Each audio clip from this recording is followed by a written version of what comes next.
Hello viewers, welcome back to my channel Arish Audiology.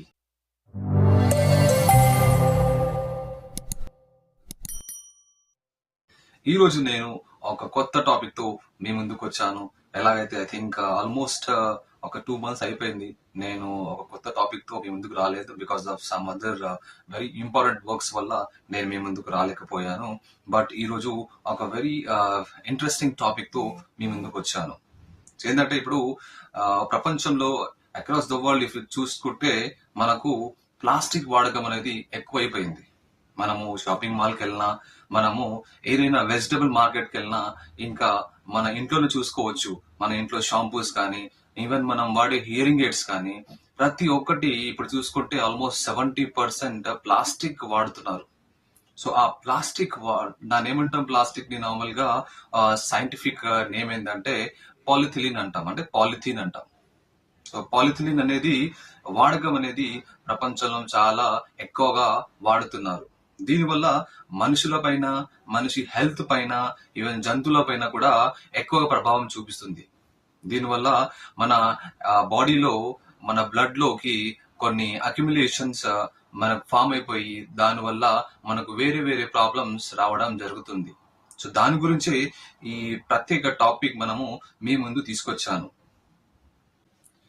So నేను ఒక audiologist కాబట్టి నేను మేజర్ గా ఇక్కడ మనకు పాలిథీన్ వల్ల ఎటువంటి సమస్యలు ఉంటాయి, పాలిథీన్ ఎక్కువ వాడకం వల్ల ఎటువంటి వెనికి సమస్యలు వస్తాయి, ఇంకా ఇయర్ పైన అసలు ఎటువంటి ప్రభావం చూపిస్తుందా లేదా, అది వాడకం మంచిదా లేదా, ఇంకా బ్యాలెన్సింగ్ ప్రాబ్లమ్స్ కూడా దీనివల్ల అవుతాయా లేదా అనేది దాని గురించి మనము ఈ వీడియోలో డీటెయిల్ గా మాట్లాడబోతున్నాము.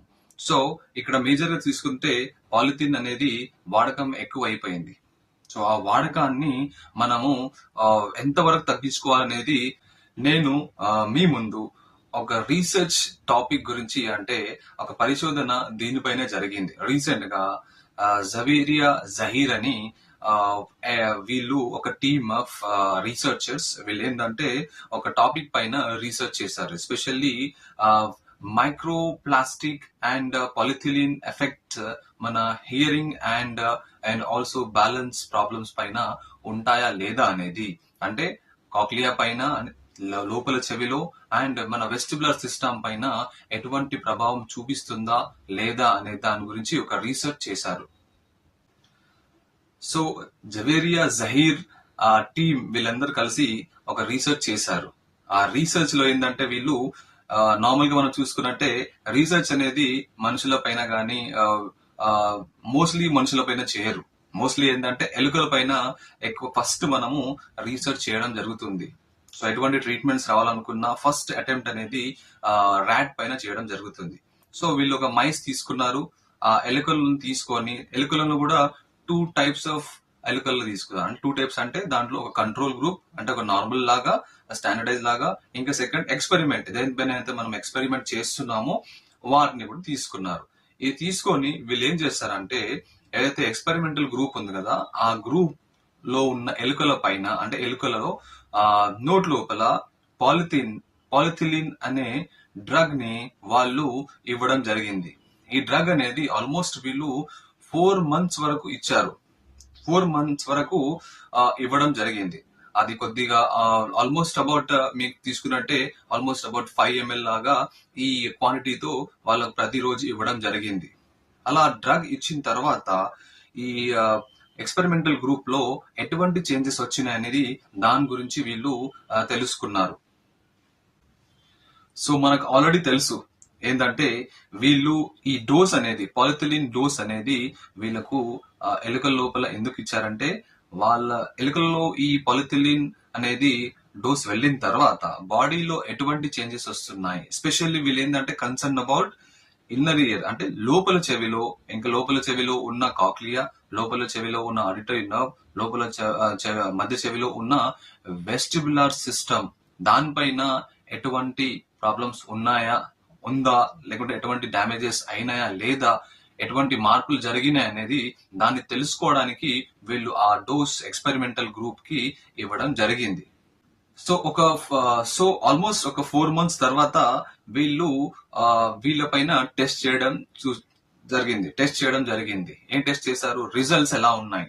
ఆ రిజల్ట్ చూసుకుంటే ఫస్ట్ ఏంటంటే మైక్రో ప్లాస్టిక్ మైక్రోప్లాస్టిక్ అక్యుమిలేషన్స్ అంటే పాలిథిలిన్ పార్టికల్స్ ఉన్నాయి కదా, ఆ పార్టికల్స్ అనేవి వీళ్ళు చూసిన పరిశోధనలో ఎగ్జాక్ట్లీ వాళ్ళకు వచ్చిన రిజల్ట్స్ లో లోపల చెవిలో ఎస్పెషల్లీ కాక్లియా లోపల బేసల్ ఏరియాలో ఎక్కువగా మీకు పాలిథిలిన్ అనే పార్టికల్స్ ఎక్కువగా అక్యుములేట్ అయి ఉన్నాయి అక్కడ.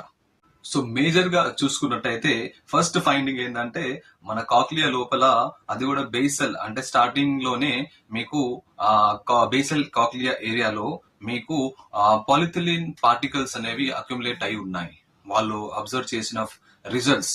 So at the same time వాళ్ళు వెస్టిబులర్ సిస్టమ్ లో కూడా కాంపోజిషన్ ఆఫ్ పాలిథిలిన్ పార్టికల్స్ కూడా చాలా ఎక్కువ ఉంది. సో అది కూడా వాళ్ళు అబ్జర్వ్ చేయడం జరిగింది. ఇక సెకండ్ ఫైండింగ్ వచ్చేసి ఏంటంటే వాళ్ళకి ఏం తెలిసిందంటే వాళ్ళ హియరింగ్ కూడా టెస్ట్ చేశారు, వాళ్ళ వినికిడి ఎలా ఉంది. సో అది 4 months తర్వాత వీళ్ళకి వినికిడి పరీక్ష చేస్తే కూడా వాళ్ళ వినికిడి సామర్థ్యం అనేది ఆల్మోస్ట్ తగ్గిపోయింది. వినికిడి సమస్య తగ్గిపోయింది. అట్ ద సేమ్ టైం వాళ్ళకి ఎటువంటి బ్యాలెన్సింగ్ ప్రాబ్లమ్స్ ఉన్నాయా లేదా కూడా చెక్ చేయడం జరిగింది. సో అది ట్రేడ్ మిల్ పైన కానీ వేరే టెస్ట్ల ద్వారా వాళ్ళని టెస్ట్ చేయడం జరిగింది. దాని ద్వారా ఏం తెలిసిందంటే వాళ్ళకు బ్యాలెన్సింగ్ ప్రాబ్లమ్స్ కూడా వాళ్ళకు వచ్చాయి.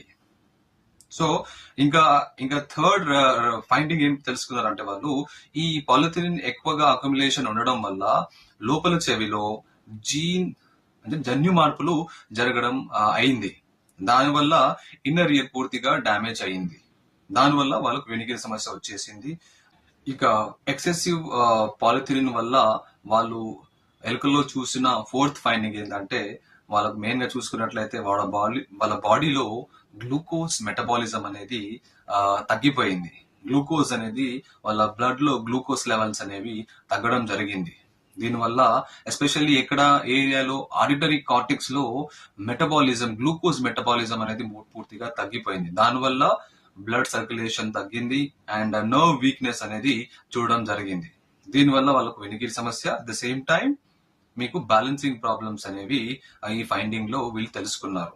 కాబట్టి ఈ మైక్రోప్లాస్టిక్ అండ్ పాలిథిలిన్ ఎక్కువ ఎక్సెసివ్ గా వాడడం వల్ల ఇది మన బాడీకే కాదు, మనకే కాదు, మనుషులకే కాదు, జంతువులకు, టోటల్ మన ఎన్విరాన్మెంట్ కే ఇది రిస్క్ అన్నట్టు. కాబట్టి మనం ఏంటంటే ఈ ప్లాస్టిక్ వాడడం అనేది మనం తగ్గించడం అనేది చాలా ముఖ్యం. సో నేను ఈ వీడియో ద్వారా ఏం చెప్పదలుచుకున్నానంటే మోస్ట్లీ మీ అందరికీ, ఎస్పెషల్లీ నేను కూడా ప్లాస్టిక్ వాడకం తగ్గిద్దాం. ప్లాస్టిక్ వాడటం వల్ల ఎటువంటి సమస్యలు, మోస్ట్లీ మన health plus animal health plus total environment అంత కలుషితం అవుతుంది. కాబట్టి ఈ కాలుష్యాన్ని తగ్గించాలంటే ప్రతి ఒక్క వరల్డ్ లో ఉన్న ప్రతి పౌరునిది, ప్రతి వ్యక్తి రెస్పాన్సిబిలిటీ. కాబట్టి మనం అందరం కలిసి ఈ పొల్యూషన్ ని తగ్గిద్దాం, ప్లస్ మన హెల్త్ ని మంచిగా చూసుకుందాం.